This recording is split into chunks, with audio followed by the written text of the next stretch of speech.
Welcome back اسلام آباد. آپ کو لے چلیں گے جہاں وفاقی وزیر برائے ریلوے اور ہوا بازی خواجہ سعد رفیق میڈیا سے گفتگو کر رہے ہیں. بہت فائدہ ہوگا. اس وقت جو پپلی کا مارشلنگ یارڈ ہے وہ آپ کو بہت سو کو پتا ہوگا, وہاں جنک یارڈ بنا ہوا ہے, کوئی کام ہی نہیں ہو رہا. اس کے علاوہ قطر انویسٹمنٹ کی جو دلچسپی تھی وہ ایئرپورٹس میں بھی تھی. ہم بھی چاہتے ہیں کہ ہمارے ایئرپورٹس اپ گریڈ ہوں, لیکن میں آپ کو بتانا چاہتا ہوں کہ 42 ایئرپورٹس ہیں پاکستان میں, جن میں سے 11 ایئرپورٹس تو کلوز ہیں اور 5 ایئرپورٹ ایسے ہیں جو سیمی فنکشنل ہیں, اور جو فلی فنکشنل ایئرپورٹس ہیں وہ مجھے آپ کو بتانے کی ضرورت نہیں ہے کہ وہاں پہ کیا حالات ہیں. یہ جو آپ کا اسلام آباد ایئرپورٹ ہے یہ ہاف کیپیسٹی پہ چل رہا ہے. 10 ملین کی اس کی کیپیسٹی کے لیے یہ اس وقت ڈیزائنڈ اور 52 لاکھ مسافر ہیں. حالانکہ یہ 2 کروڑ سے زیادہ کی کیپیسٹی پہ چل سکتا ہے, لیکن اس کے لیے انویسٹمنٹ چاہیے. اسی طرح جو آپ کا کراچی کا ایئرپورٹ ہے وہاں پہ گو کے کارگو آپریشنز چل رہے ہیں, لیکن وہاں پہ ایک نئے کارگو ٹرمینل کے لیے جگہ مدت مدید سے پڑی ہے اور ہم نے کچھ بھی نہیں کیا وہاں پہ. تو یہ جو ہمارے ایئرپورٹس ہیں, کیا انہیں جدید ایئرپورٹ نہیں بننا چاہیے؟ کیونکہ کیا یہاں پاکستانیوں کو دنیا کی جدید ترین سہولتیں نہیں ملنی چاہیے؟ نہ کسی نے کسی ایئرپورٹ کے کسی شیئر کو فروخت کرنے کی بات کی ہے, نہ کوئی اس طرح کی آفر کی گئی ہے, نہ اس پہ کوئی گفتگو ہوئی ہے. یہاں پہ ایک پروپیگنڈا کیمپین چلا دی گئی صرف اس کے دوحہ کے قطر کے دورے کو ناکام کرنے کے لیے. تو اگر آپ اس طرح کریں گے اور فورن ڈائریکٹ انویسٹمنٹ کو روکیں گے تو کیا یہ ملک کی خدمت ہے؟ مجھے بتائیے. اگر یہ سیلاب نہ ہوتا تو میں اس کا آج بہت منہ توڑ جواب دیتا. سیلاب کی وجہ سے میں اس کو ذرا محدود رکھوں گا اور اصل بات آگے آئے گی. تو یہ بات نوٹ کر لینی چاہیے کہ نہ پی آئی اے زیر بحث آیا قطر میں, جس کو انہوں نے بیچ دیا ہے دوسری پارٹی نے کہ جی بیچ کے آ گئے ہیں. ایئرپورٹس کو بیچا بالکل بھی نہیں جا رہا, کوئی قوم اپنے ایئرپورٹس نہیں بیچتی. لیکن جو دنیا میں پاپولر ماڈل ہے وہ یہ ہم اڈاپٹ کریں گے کہ 25 یا 30 سال کے لیے ان کو آؤٹ سورس کیا جاتا ہے, ان کو کمرشلائزیشن, اپ گریڈیشن, ریہیبلیٹیشن. کراچی ایئرپورٹ کو بڑی ہیوج انویسٹمنٹ چاہیے. کراچی ایئرپورٹ تقریباً اپنی کیپیسٹی پہ چل رہا ہے. 7 ملین کے لیے وہ ڈیزائنڈ ہے اور 68 لاکھ لوگ وہاں پہ جو ہے وہ پر ایئر آ رہے ہیں. تو کراچی ہمارا کاسموپولیٹن سٹی ہے, اس کو اس سے بہت بڑا ایئرپورٹ اور جدید ایئرپورٹ چاہیے. تو اگر فورن انویسٹمنٹ آتی ہے اور 25-30 سال کے آپریشنز کے بعد وہ پاکستان کی پراپرٹی ہے, اس کو رہتی ہے پاکستان کے پاس, تو یہاں کس میں کوئی برائی ہے؟ ساری دنیا کے ایئرپورٹ اس طرح چلتے ہیں. آپ استنبول کا ایئرپورٹ دیکھیں, آپ انڈیا کے ایئرپورٹس دیکھیں. ہم نے جانے سے پہلے کم سے کم دنیا کے 20-22 جو بڑے ایئرپورٹس تھے ان کو ایویلیویٹ کیا, اور جو ان کا ماڈل ہے وہی ماڈل ہم اڈاپٹ کر رہے ہیں. تو 100% ملکیت حکومت پاکستان کے پاس رہے گی. کوئی بیچنے والا کوئی بات کی ہی نہیں گئی. یہاں پہ ایک تمار اور طوفان کھڑا کیا گیا, اتنی بڑی آفت آ گئی ہے قوم پہ جس کی طرف اب میں آنے لگا ہوں, مگر اس آفت کا خیال نہیں ہے. خیال یہ ہے کہ مقدمے کرو, لوگوں کو پکڑو, جیلوں میں ڈال دو, پولیٹیکل ورکرز کو رگڑو, اور یہ جو اگر فورن ڈائریکٹ انویسٹمنٹ آنے لگی ہے یا 1 لاکھ پاکستانیوں کی جاب اپرچونٹی آ رہی ہے اس کو ڈیمیج کر دو, سیبوٹاج کر دو. ظاہر ہے جو لوگ انویسٹ کرنا چاہتے ہیں اگر آپ ان کو بدنام کریں گے, کنٹروورشل کریں گے, تو پاکستان کے علاوہ اور کتنی جگہیں ہیں دنیا میں جہاں اگلے انویسٹمنٹ کر سکتے ہیں؟ پوری دنیا میں قطر نے انویسٹمنٹ کی ہوئی ہے. تو اگر آپ تعریف نہیں کر سکتے تو زبان ہی بند رکھ لیں, آپ اپنی چونچ ہی بند رکھیں. پھر جھوٹ بولنا کہ جی پی آئی اے بیچ آئے ہیں. پی آئی اے تو بحث میں زیر بحث آئی ہی نہیں. پی آئی اے تو ایک اتنا بڑا مسئلہ ہے کہ اس کو تو ریزالو کرتے کرتے شاید کچھ وقت لگے گا. اور اسی طرح روزاویلٹ ہوٹل کا کیا گیا جی وہ بیچ آئے ہیں, وہ زیر بحث ہی نہیں آیا. معلوم ہی نہیں ہے جو لوگ یہ بات کر رہے ہیں ان کے مسائل کیا ہیں, ہم کہاں پھنسے ہوئے ہیں, کس مصیبت کا شکار ہیں ہم, اور کس مصیبت میں آپ چھوڑ گئے ہیں. تو اس طرف آپ آتے نہیں ہیں اور آپ صرف الزام لگاتے ہیں. شرمناک ہے. خاص طور پہ میں نام لے کے کہتا ہوں شوکت ترین صاحب کو خیال کرنا چاہیے تھا, حیا کرنی چاہیے تھی.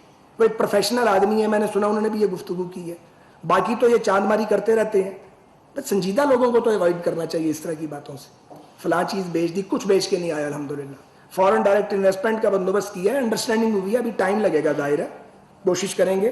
تو اگر پاکستانیوں کو جاب ملتی ہے باہر, اگر یہاں پاکستان میں انویسٹمنٹ آتی ہے, خوش ہونا چاہیے. تو یہ تو تھا ایک دورہ قطر کے حوالے سے جو میں چاہ رہا تھا کہ میں آپ کے آگے بات رکھوں. جو اس وقت ابھی میں وزارت ریلوے سے آیا ہوں, ہم نے بڑا میراتھن سیشن کیا ہے. Railway head quarter, divisional head quarters اور منسٹری نے. تو میں ویسے آپ کو بتانا چاہ رہا ہوں کہ اس وقت ملک بھر میں میٹ آفس کے مطابق معمول سے 212% زیادہ بارشیں ہوئی ہیں. سندھ میں معمول سے 524% زیادہ بارشیں ہوئی ہیں. بلوچستان میں معمول سے 480% زیادہ بارشیں ہوئی ہیں. کے پی میں اب تک معمول سے 41% زیادہ بارشیں ہوئی ہیں. گلگت بلتستان میں معمول سے 125% زیادہ بارشیں ہوئی ہیں. پنجاب میں معمول سے 92% زیادہ بارشیں ہوئی.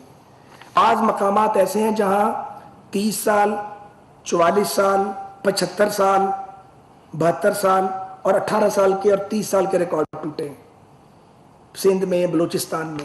تو آپ سوچیں کہ کتنا خوفناک معاملہ ہے اور لوگ کس عذاب اور مشکل میں مبتلا ہیں. تو ریلویز کے حوالے سے ہمارا ویسے میں آپ کو بتانا چاہ رہا ہوں کہ ہمیں تقریباً 10 ارب روپے ہمیں ہر مہینے خرچ کرنے ہوتے ہیں. اس میں پینشن ہے, سیلری ہے, آپریشنز ہیں. ہم کما رہے ہیں تقریباً 7 ارب روپے. نہیں, 7 ارب روپے ہم نے خرچ کرنے ہوتے ہیں آپریشنز پہ. پینشن کے پیسے گورنمنٹ دے رہی ہے. ہم کما رہے ہیں تقریباً 5 ارب. 2 ارب کا ہر مہینے کا شارٹ فال ہے. کوئی چھوٹا سا شارٹ فال نہیں ہے. خسارہ جو ہے وہ جا پہنچا ہے ماشاءاللہ 47 ارب 36 کروڑ روپے کا خسارہ ہے پچھلے سال کا, جو ہم اس سے 10 ارب کم پہ چھوڑ کے گئے تھے. بہرحال میں اس وقت میں پڑھنا نہیں چاہ رہا, لیکن میں آپ کو ایک سچویشن بتا رہا ہوں کہ ہمارے پاس جب میں گیا تھا 20 دن کا آئل سٹاک ہوتا تھا. اب 2 دن کا آئل سٹاک ہے ریلوے کے پاس. اب پیسے نہیں ہوتے. یہ پیچھے بڑی مشکل سے 1 ارب روپیہ چاہیے تھا ایک دن کے اندر. اللہ جانتا کس طرح ہم نے ارینج کیا. تنخواہیں دینے کے پیسے نہیں ہوتے. باتیں اتنی لمبی لمبی کرنا اور اونچی اونچی چھوڑنا, بیڑا غرق کر کے تو آپ خود تشریف لے گئے ہیں اور دوسروں کو کام نہیں کرنے دے رہے ہیں. آپ کس طریقے سے ہم نے پیسے اکٹھے کیے ہیں اور لوگوں کی تنخواہیں ادا کی ہیں, کیونکہ اگر آپ مزدور کو تنخواہ نہیں دیں گے تو اس کے گھر میں تو بھوک آ جائے گی فوری طور پہ. آگے تنخواہوں میں لوگوں کا کچھ پورا نہیں ہو رہا جتنی مہنگائی ہے. تو یہ ایک سچویشن ہے, میں ریلویز کی آپ کو بتا رہا ہوں. صورت یہ ہے کہ ابھی ہم نے جو ڈیسیجن کیے ہیں وہ میں آپ کو عرض کرتا ہوں, پھر اگلے بات کروں گا. ریلوے ہیڈ کوارٹرز اور ریلوے کے تمام ڈویژنز میں ایمرجنسی کنٹرول روم قائم کر دیے گئے ہیں جو 24 آورز کام کریں گے. حالیہ شدید بارشوں سے ریلوے ٹریک کو اور ہمارے انفراسٹرکچر کو شدید نقصان ہوا ہے. ابتدائی تخمینہ 10 ارب روپے کے قریب ہے اس وقت تک جو ہو چکا ہے. اس کو بھی ہم ایویلیویٹ کر رہے ہیں. ابھی کچھ دیر پہلے نواب شاہ شہر کو بچانے کے لیے ایک اتھارٹیز باندھ رہی ہیں, تو تقریباً 10 کلومیٹر کا ایک ٹریک ہے. وہاں پہ پانی اب اس وقت 1.5 فٹ کے قریب آ گیا ٹریک کے اوپر. ریلوے کی ایس او پی یہ ہے کہ جب 6 انچ پانی ٹریک کے اوپر آ جائے تو پھر آپ آپریشن بند کرتے. تو مجھے مجبوری کی حالت میں لیکن مسافروں کی سیفٹی کے لیے یہ اعلان کرنا پڑ رہا ہے, جو ڈیسیژن میں railway head quarter, divisional head quarter اور منسٹری آف ریلویز شامل ہے, کہ ہم ریلوے آپریشن کو ML1 پہ جو پیسنجر آپریشن ہے, کارگو آپریشن چلتا رہے گا, لیکن پیسنجر آپریشن کو ہم ایک سرٹن پورشن ہے جو آپ کہہ لیں کہ خانپور سے اوپر اور حیدرآباد تک, اس ایریے میں ہم اس کو بند کر رہے ہیں, کیونکہ مسافروں کی زندگیوں کا تحفظ بہت ضروری ہے. تو ابھی جو ایک ٹرین لانڈی تک آ گئی تھی اس کو ہم واپس لے کے اب جا رہے ہیں, اور جو 4 بجے والی ٹرین تھی ان کو بھی انٹیمیٹ ہم نے کیا ہے کہ پیسے ہم پورے ریفنڈ کریں گے, لیکن ہم لوگوں کی زندگیوں کا رسک نہیں لے سکتے. البتہ یہ جو ML1 ہے اس پہ پشاور سے لے کے ملتان تک آپریشن جاری رہے گا. ML2 اور ML3 آلریڈی بہت سے ان کے ایریاز انڈر واٹر ہیں. ML3 پہ ایک بڑا برج ٹوٹ چکا ہے, اور وہ برج جو ہے وہ بڑا مضبوط برج تھا, گو کہ بہت پرانا تھا لیکن وہ بالکل فٹ برج تھا, لیکن اتنا شدید طوفان آیا کہ اس سے وہ گر گیا ہے. اس کے لیے ہم نے NLC سے بات کی اور ہنگامی بنیادوں پر ہم اس کو بنائیں گے, لیکن آبویسلی فلڈڈ سچویشن میں آپ برج تعمیر نہیں کر سکتے. تو جو زحمت ہوگی اس سے مسافروں کو, اس کے لیے ہم معافی چاہتے ہیں, معذرت خواہ ہیں, لیکن ان کی زندگیاں امپورٹنٹ ہیں. خدا نخواستہ کہیں ٹرین اگر ہو جاتی ہے, ٹریک سے نیچے اتر جاتی ہے, تو ریلیف آپریشن کرنے کے لیے تو پھر کشتیاں لانی پڑیں گی. تو بہتر یہ تھا کہ اس کو ہم وقتی طور پہ جو پیسنجر آپریشن ہے اس کو ہم سسپینڈ کریں سرٹن پارٹ جو سندھ کا ہے. تو پھر یہ ہوگا کہ کراچی سے لاہور اور لاہور سے کراچی جانے والی ٹرینیں اب اس روٹ پہ نہیں جا سکیں گی. پشاور سے لے کے تو ملتان تک ٹریفک جاری رہے گا, اسی سے کراچی, حیدرآباد, میرپور خاص بھی آپریشن جاری رہے گا. تو یہ ایک ڈیسیجن ہمیں مجبوراً کرنا پڑا. اس کے علاوہ یہ فیصلہ ہوا کہ جتنے میجر بریجز ہیں ریلوے سسٹم پہ, وہ اگلے 72 گھنٹے میں ہم ان کو دوبارہ ریوزٹ کر رہی ہیں ہماری ٹیمیں, اور ہم بالکل لینتھ تک جا کے دیکھیں گے کہ وہ ان کی پوزیشن کیا ہے. فلڈ سچویشن میں ہم کوئی رسک لینے کے لیے تیار نہیں ہیں.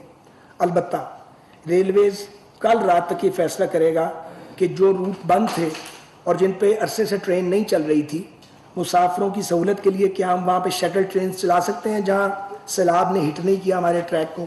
اس کا ہم کل تک انشاءاللہ تعالی فیصلہ کر لیں گے. تو یہ تو ریلویز کی بات تھی. اب جو بنیادی بات مجھے کرنی ہے وہ یہ کرنی ہے کہ اس سے بڑی آفت شاید ہی آئی ہوگی. ایک تو ہمیں پہلے اللہ تعالیٰ سے اجتماعی طور پہ استغفار کرنی چاہیے. بہت بڑی یہ ایک تباہی آئی ہے, اربوں ڈالر کا انفراسٹرکچر پاکستان میں تباہ ہو کے رہ گیا ہے. بہت بڑا جانی نقصان ہوا ہے, لوگوں کے گھر معیشی بہ گئے ہیں اور کھڑی فصلیں تباہ ہو گئی ہیں لاکھوں ایکڑ رقبے کے اوپر. یہ طوفان اترے گا تو آپ اس کا اندازہ لگا سکیں گے کہ جو ایریاز جہاں پہ ریت آ گئی ہوگی یا مٹی بھر گئی ہوگی اور فصلیں تباہ ہو گئی ہیں, ان کو دوبارہ بحال کرنا, آگے فوڈ سیکیورٹی کا پرابلم بھی کریٹ ہو سکتا ہے. تو کل قطر سے آنے کے بعد گھنٹوں تک پی ایم ہاؤس میں اس پہ کنسلٹیشنز ہوئی ہے کنسرنڈ وزارتوں کے ساتھ کہ کیسے کامبیٹ کرنا ہے اس سچویشن کو. تو ایک تو ضروری یہ ہے اس وقت کہ نیشنل ہارمنی ہو, اور میں یہ درخواست کروں گا کہ یہ جو سیاسی جنگ ہے اس کو وقتی طور پہ بالائے طاق رکھا جائے. اگر جنگ لڑنی ہے, اگر ہمیں گرانا ہے تو اب ضرور گرائیں, لیکن تھوڑے دن کے لیے اس کو مؤخر کر دیں. پہلے سیلاب کا مقابلہ کر لیں. پہلے جو ہمارے کروڑوں بہن بھائی بچے بزرگ سیلاب میں پھنس گئے ہیں, پہلے تو ہم ان کی جا کے مدد کریں. اور یہ کام بھی مرکزی اور صوبائی حکومتوں نے مل کے کرنا ہے. این ڈی ایم اے اور پی ڈی ایم ایز مل کے کام کر رہے ہیں, لیکن زیادہ کلوز کوآرڈینیشن کی ضرورت ہے. وہ کلوز کوآرڈینیشن ہوگی اور فیڈرل گورنمنٹ کی جانب سے ہر سپورٹ مہیا کی جا رہی ہے اور کی جائے گی جو ممکن ہوگا فیڈرل گورنمنٹ کے لیے تمام صوبائی حکومتوں کو. یہ بہت اہم ہے, کیونکہ یہ اس وقت اگر ہم آپس میں لڑنا بند نہیں کیا ہم نے تو لوگوں کا, عوام کا بہت بڑا نقصان ہوگا. ہم سب مل بھی جائیں تو شاید اس نقصان کا ازالہ نہیں کر سکتے, لیکن لوگوں کو ان کے بیچ میں جا کے ان کی مشکلات کا ازالہ کرنا اور جو ہو سکتا ہے وہ تو کریں, وہ بہت ضروری ہے. اس کے لیے ملک میں ایک ماحول بنانا بہت ضروری ہے. ہم نے کل کمیٹیاں تشکیل دے دی تھی, نوٹیفائی ہو گئی ہیں, وزراء کی ڈیوٹیاں لگ گئی ہیں. بجائے گھروں میں جانے کے آپ سیلابی علاقوں کے اندر جائیں اور وہاں پہ لوگوں کے بیچ میں رہیں, جا کے ان کے ساتھ کام کریں, خدمت کریں ان کی. یہ بہت ہی ضروری ہے. تو کہنا یہ چاہ رہا ہوں میں اس وقت کہ جو